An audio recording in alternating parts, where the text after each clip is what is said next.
রাধে রাধে। আমরা সর্বপ্রথম শ্রী গুরুদেবকে এবং গুরু মাতাকে বরণ করে নিচ্ছি।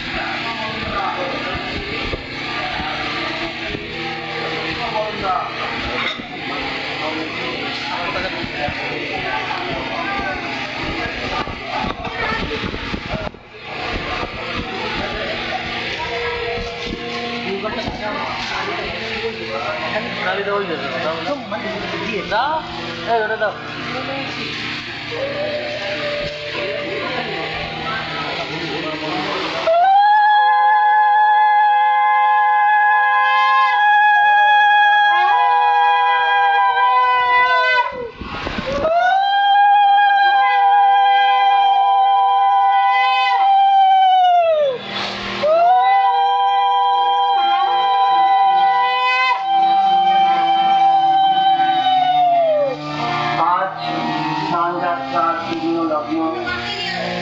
জগন্নাথ দেবের শুভ জন্ম দিবসে ধামেশ্বরী কুঞ্জে শ্রী গুরু সন্নিধানে ধামেশ্বরী সংঘের তরফ থেকে আমরা একটি ক্ষুদ্র প্রয়াস মঞ্চস্থ করতে চলেছি।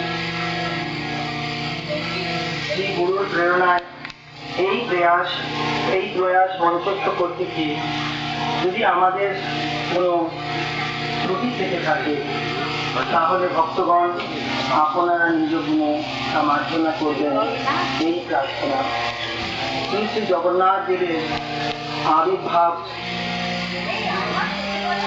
লীলা অনুসরণে যে প্রয়াস আমরা মঞ্চস্থ করতে চলেছি তার নাম হল নীলমাধব শ্রী জগন্নাথ। নীলমাধব শ্রী জগন্নাথ, নীলমাধব শ্রী জগন্নাথ।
যারে সে জানে ওরে তুমি জানো যারে সে জানে সত্য মঙ্গল প্রেমময় তুমি শুভরূপী তুমি অন্ধকারে সত্য মঙ্গল প্রেমময় তুমি শুভরূপী তুমি অন্ধকারে।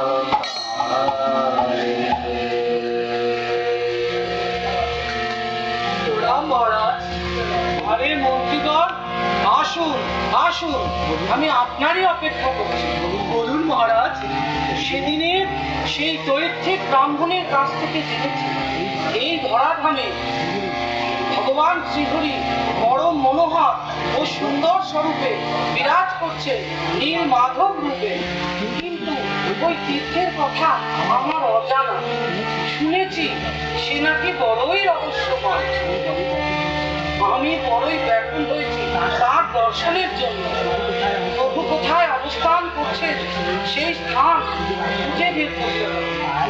তাই এই গুরুদায়িত্ব আপনাকে নিতে হবে। রাজাজ্ঞা শিরোধার্য মহারাজ।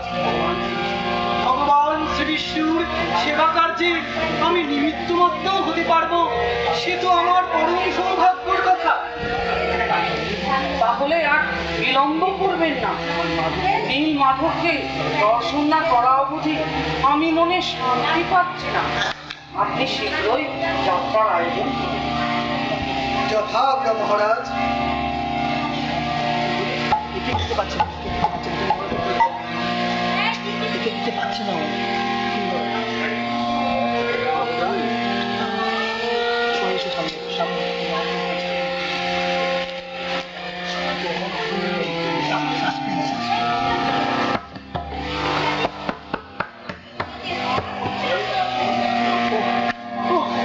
কি কখন অরণ্য, কোথায় যে যাব, কোন দিকে এগোবো কিছুই তো বুঝতে পারছি না।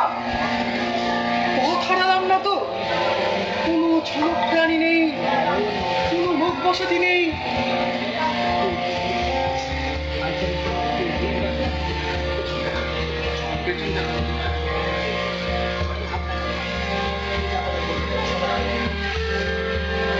ওই তো ওইদিকে কোনো বালিকা খেলা করছে মনে হয়। যাই দেখি গিয়ে, ওইদিকে কোনো সন্ধান পাওয়া যায় না।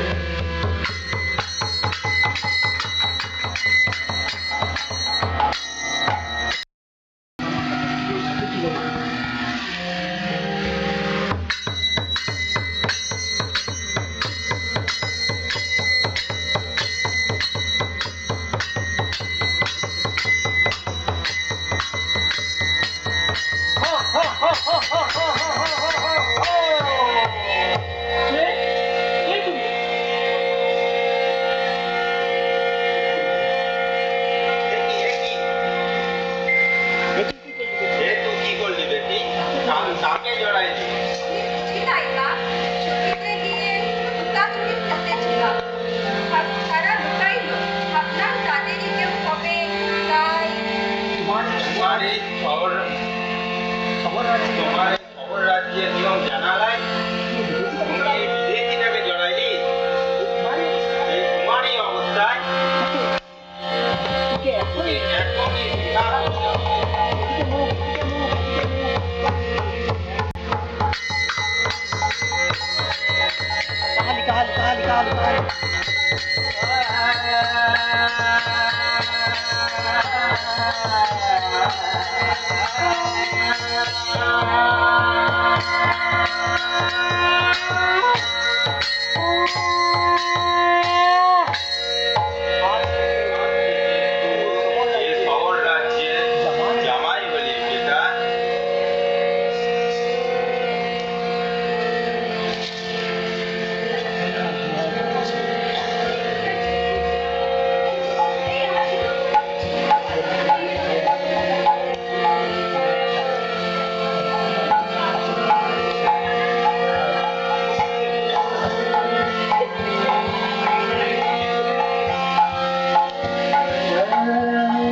রাতে কোথায় যেন যায়, আর প্রভাতী যখন ফিরে আসে তার শরীরে থাকে অদ্ভুত সৌরভ, তার চেহারায় থাকে দিব্য জ্যোতি।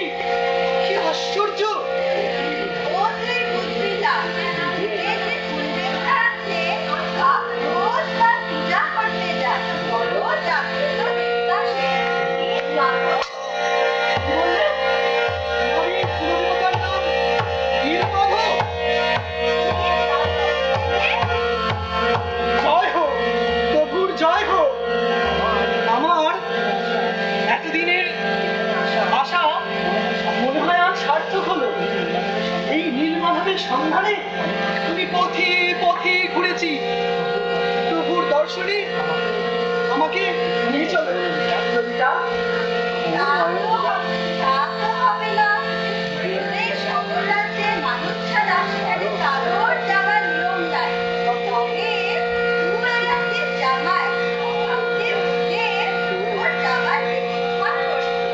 তবে খুব গোপনে, খুব সাবধানে। তবে তুই সেটা যাবি কেনে? আমি অবন্তী নরেশ মহারাজা ইন্দ্রদুম্নের প্রধানমন্ত্রী।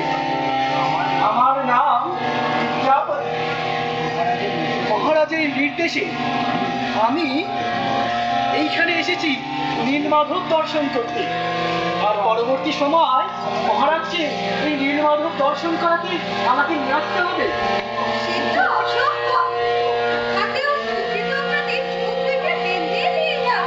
শুধু ভিতরে আসিনি, আসছি আবার।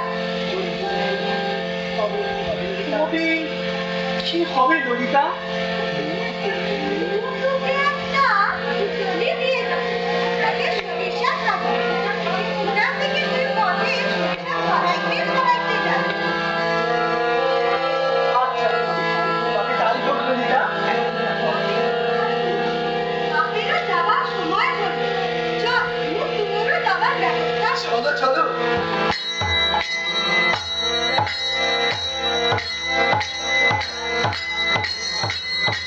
কি হচ্ছে কি এগুলো? এইরকম ভাবে আসা যাওয়া করছেন কেন? এরকম ডিস্টার্ব হচ্ছে, সকলে কনসেন্ট্রেশন নষ্ট, রেকর্ডিং হচ্ছে।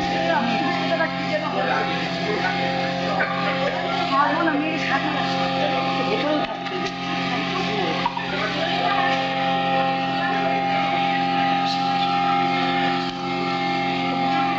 নারায়ণটা বসে ওদিক দিয়ে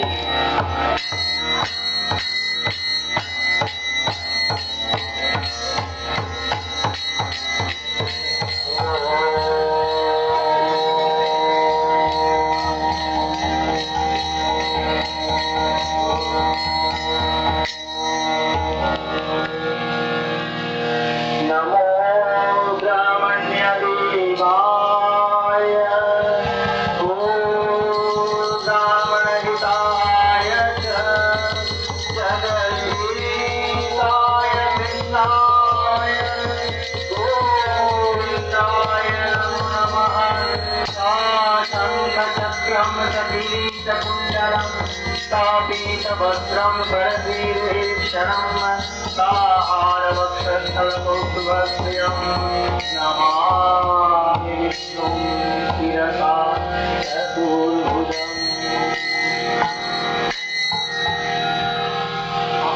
আহা, মরি মরি, কি শ্রীমণ্ডিত বিগ্রহ! ধন্য তুমি রে, ধন্য। তোমাকে দর্শন করে আজ আমার মানব জীবন সার্থক হলো। শত কোটি প্রণাম তোমার, শত কোটি প্রণাম। আচ্ছা আচ্ছা জল কিনে হ্যাঁ হ্যাঁ, চলুন। আমাকেও দেশে ফিরতে হবে। এ হবে এখন আশ্চর্য।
কোনো সংবাদ পেলাম না। তিনি কি এখনো নীলমাধবের দর্শন পেলেন না? হে নীলমাধব, কৃপা করো, শীঘ্রই যেন তোমার দর্শন পাই। মহারাজের জয় হোক, মহারাজের জয় হোক। বলুন, আমার প্রভু কোথায় বিরাজ করেন? শীঘ্রই আমাকে নিয়ে চলুন সেই পবিত্র তীর্থে। মহারাজ, সে অতি বিচিত্র তীর্থ। সবর রাজ্যে গুহা অন্তরে অরণ্যের মধ্যে নীলমাধব বিরাজ করছে। শ্রীহরি বড় দুর্লভময়, বড় অচেনা পথ। তবে আমি যাওয়ার সময় ওখানে সর্ষে ছড়িয়ে এসেছিলাম। এতদিন বাদে সেই সর্ষের গাছের চিহ্ন অনুসারে আমরা নিশ্চয়ই সেইখান পৌঁছে যেতে পারবো। তবে তাই চলুন মন্ত্রীবর। আজকে মহারাজ।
রাজন, আমি নিজ ইচ্ছায় এই স্থান হতে অন্তর্হিত হয়েছি। আমাকে প্রাপ্তির জন্য তুমি নিজ রাজ্যে প্রত্যাবর্তন করো এবং সাধনা করো, আর আমার পরবর্তী নির্দেশের অপেক্ষা করো। আমি যথা সময়ে তোমার নিকট প্রকট হব।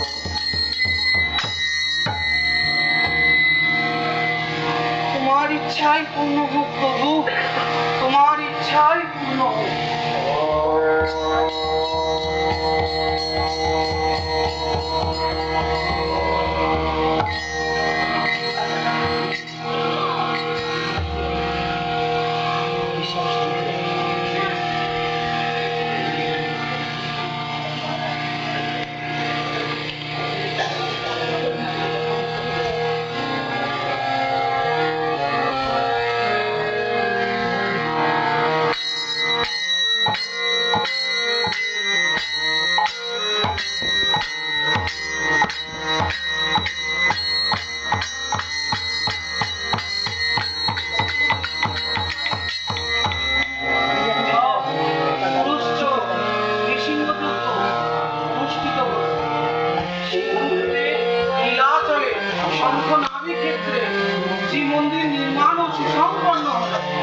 এমনকি পিতামহ ব্রহ্মদেব এসে ধ্বজা স্থাপনও করে গেলেন।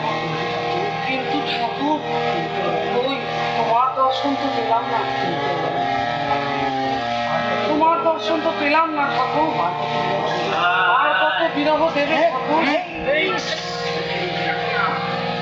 শীঘ্রই এই দেউলে বিরাজ করো, আমার পবিত্র হৃদয়কে শীতল করো, আমার হৃদয়কে শীতল করো। তোমার প্রতিজ্ঞা তুমি পূর্ণ করো। এসো হৃদয় বল্লভ, এসো প্রাণনাথ।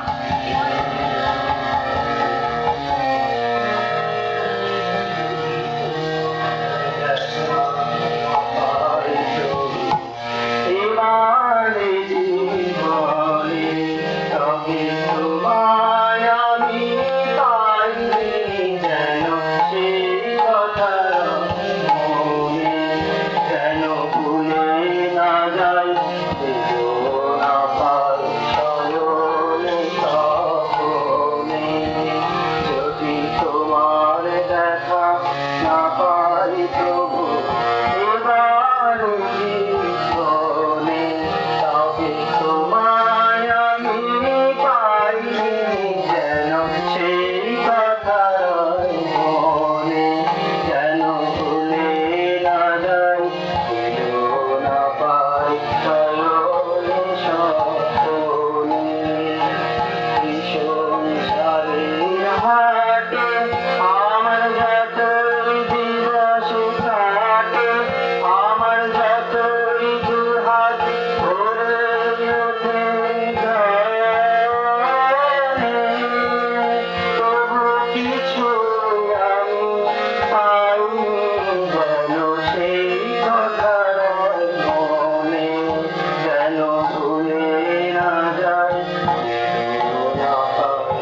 সমাচার পঞ্চীবর? প্রভুর আগমনের কোনো নির্দেশ কি পাওয়া গেল? মনে হয় তাই। আজ চক্রতীর্থের বাঙ্কিমোহনের কাছে তিনটি দারুখণ্ড পাওয়া গেছে। কি জ্যোতির্ময় দারুখণ্ড! দারুণ খণ্ড! হ্যাঁ মহারাজ, সেই তিনটি জ্যোতির্ময় দারুখণ্ড। আপনি সত্তর চলুন সেই সাথে চলুন মন্ত্রী। চলুন দেখতে। চলুন।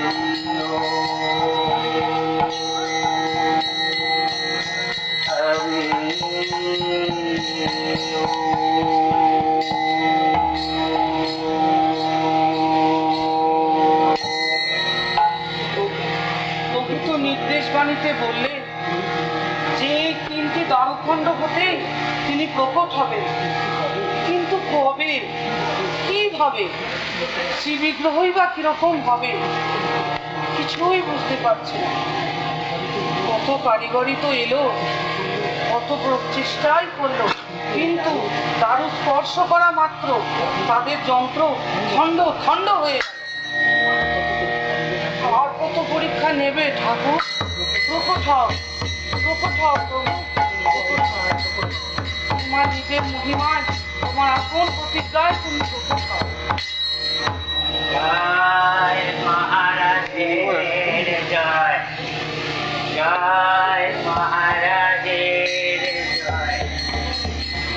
প্রণাম। কিন্তু কে আপনি? আপনাকে তো পূর্বে কখনো দেখিনি। আপনাকে আমি চিনবেন না রাজা, কিন্তু আপনাকে আমি চিনি। আমার নাম অনন্ত মহারানা।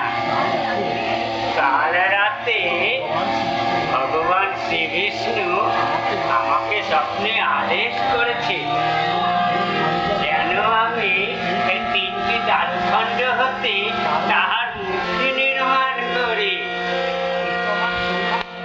এ তো আমার সৌভাগ্য, প্রভুর অসীম অনুভব করে। কিন্তু আপনি তো দেখছি বয়সের ভারে ভারাক্রান্ত। আপনি কি পারবেন? ঈশ্বরের আজ্ঞা, আমাকে তো পারতেই হবে। আমার কিন্তু একটি শর্ত আছে। বলুন মহাশয়, কি আপনার শর্ত? আমি যখন মূর্তি নির্মাণ করব, রুদ্রদ্বারে মূর্তি নির্মাণ করব, তখন কিন্তু এ রুদ্রদ্বারে দ্বার না খোলে, তাহলে আমি আর মূর্তি নির্মাণ করতে পারব না।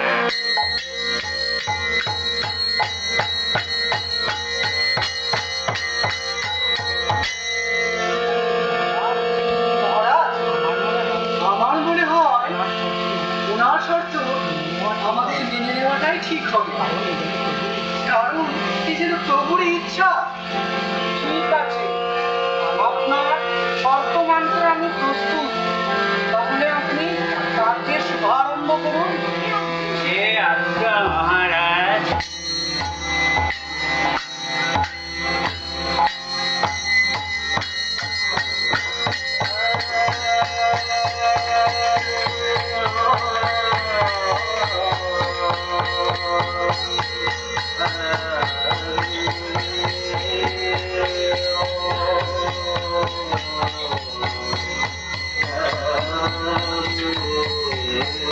Oh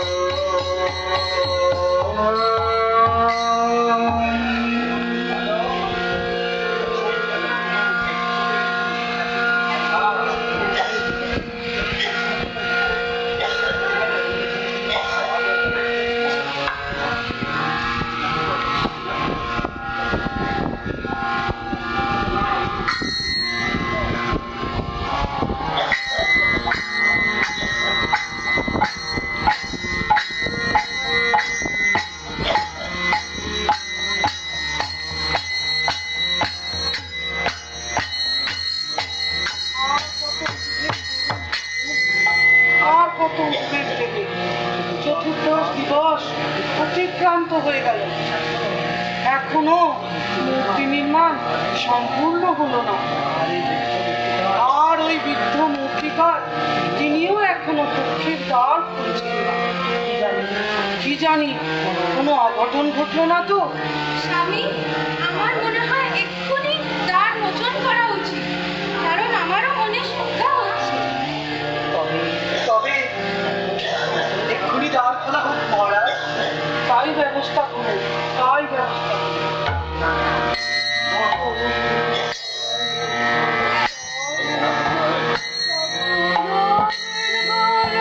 দয়ালো দয়ালো হরি হে, আমি কি বাজানি, আমি কি বাবুজি, আমি কেন পেলে মরি?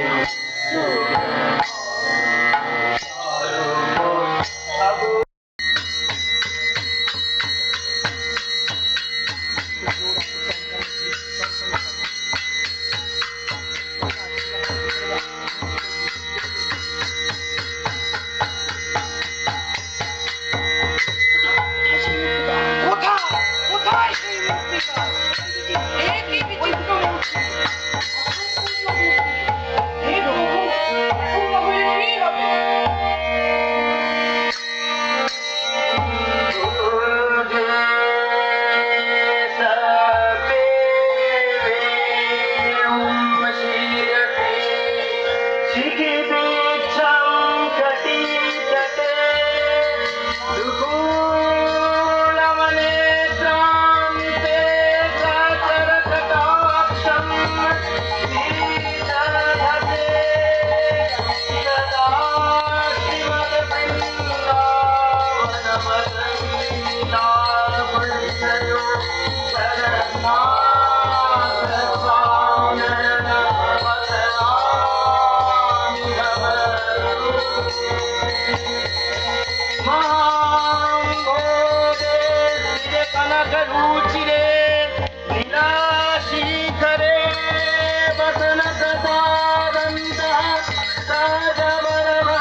রাজা ইন্দ্রদ্যুম্ন, এই মূর্তি অসম্পূর্ণ নয়।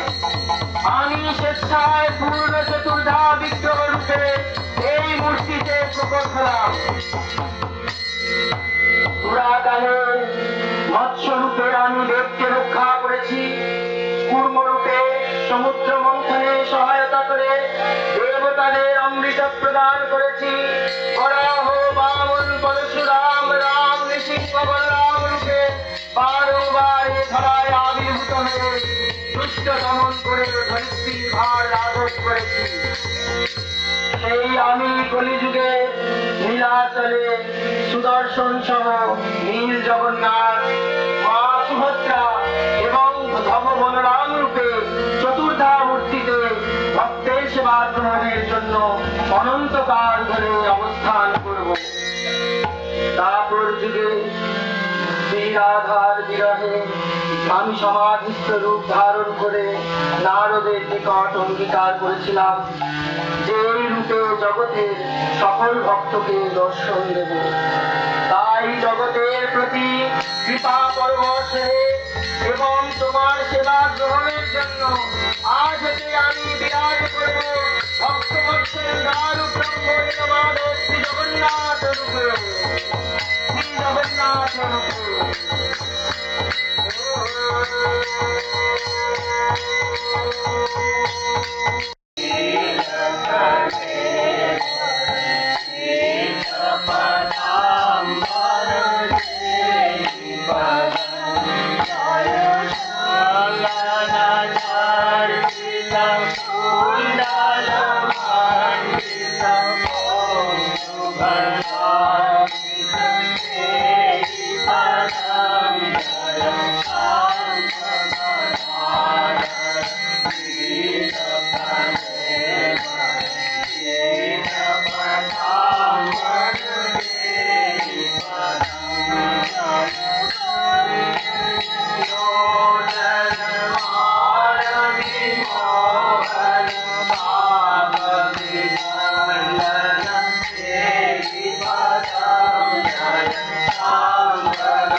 जय जय श्री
রাধে রাধে।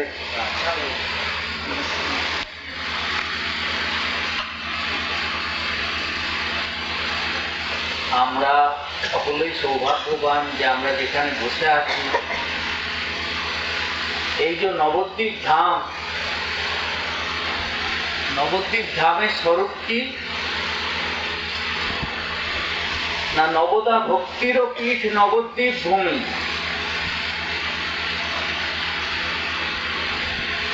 শ্রীমদ্ ভাগবতে যে ভগবানের ভক্তির 9 প্রকার বলা হয়েছে, যে শ্রবণ, কীর্তন, স্মরণ, বন্দন, অর্চন, পাদসেবন, দাস্য, সূক্ষ্ম, অর্পণ, এই 9 প্রকার ভক্তি